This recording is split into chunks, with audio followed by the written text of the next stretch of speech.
It's what makes MS a disease. There's just something in our genetic code that causes remyelination failure and neuronal damage and degeneration. Hey, it's Steve. For a long time, I hoped that by some miracle, MS wouldn't be forever. That someone, someday, somehow I could restore my myelin and ultimately my life. The evidence provides little hope though.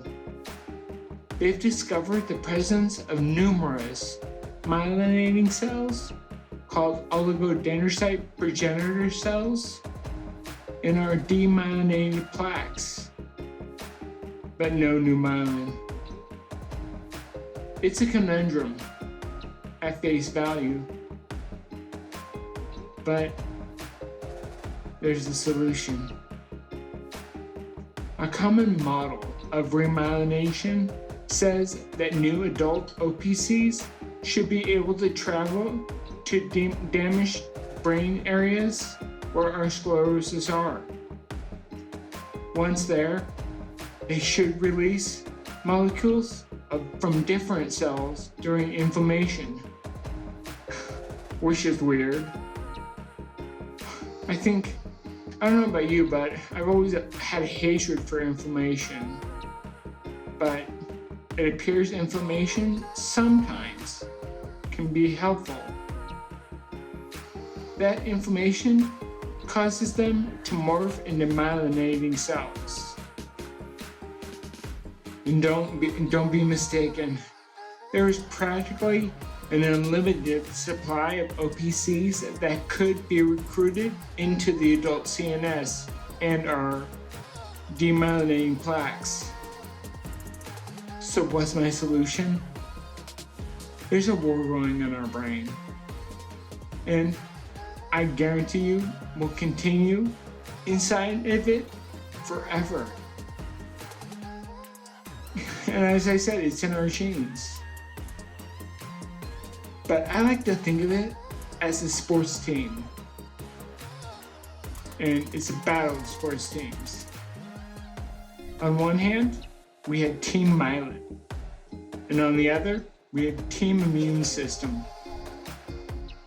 In my life, Team Myelin is picking up steam.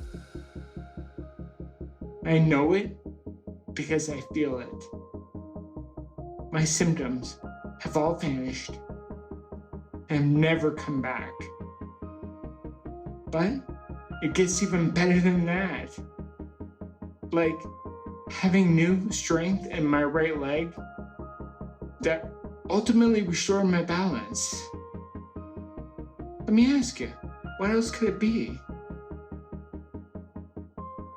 I think I saw a shift, a major shift, back in 2018 when I started drinking 4 drops of glucose iodine solution daily.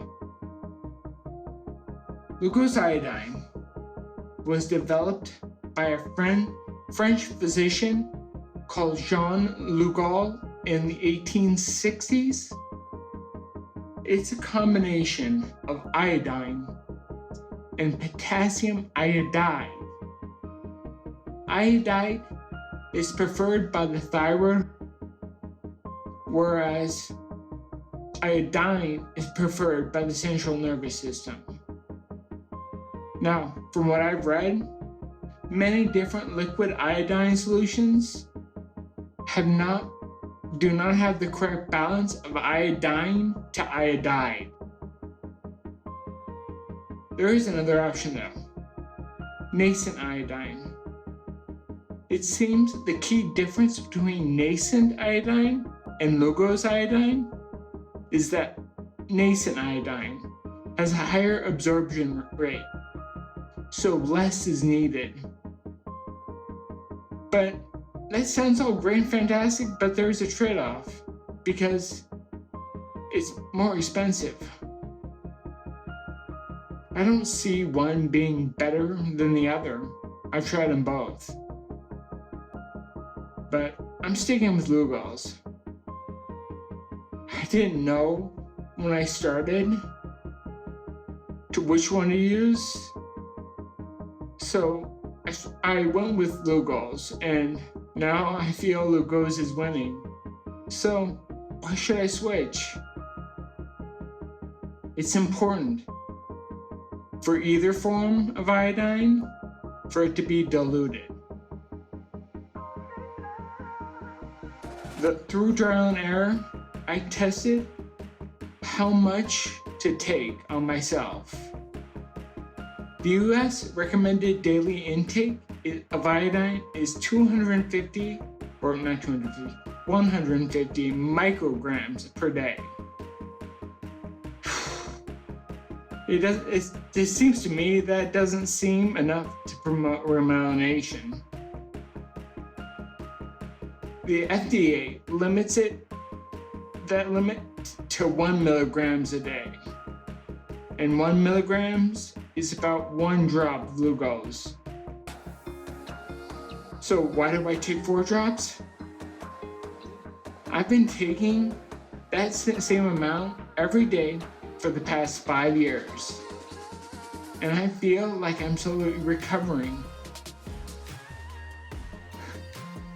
4 drops is far more than what they say to take. And even though the United States RDA is at 150 micrograms, 4 drops is right in line with the average intake of the Japanese, which their diet is very high in seaweed and fish, where a lot of iodine comes from. So Ghislaine brought up a very good question to me. She asked me what the best time to take iodine would be. To be honest, I hadn't thought about it, but now that you asked me, it really changed everything. Before I was taking iodine right before I ate my big meal for the day, one thing I found out is that iodine competes with calcium to absorb into the body. So considering I drink a whole lot of milk and I drink my whey protein powder or eat my protein powder, that's a lot of calcium, and most of the time calcium wins the battle to get the most absorption of iodine. You probably want to wait. I have my reminder set for one time I read the best time would be about 2 hours after you have calcium, but I wait for 4 hours after calcium. And then I have a reminder set up on my phone that goes off to let me know it's time to take my iodine. Science has proven iodine, whether it be Lugol's or nascent, is a vital player for Team Myelin. A few of you have commented to me you are taking Lugol's, which is great. And I know Lisa is taking nascent.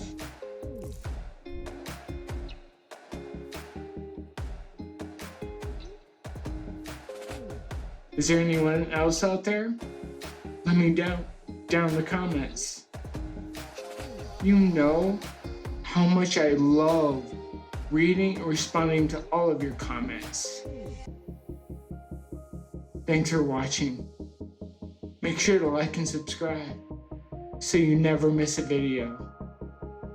Until the next one.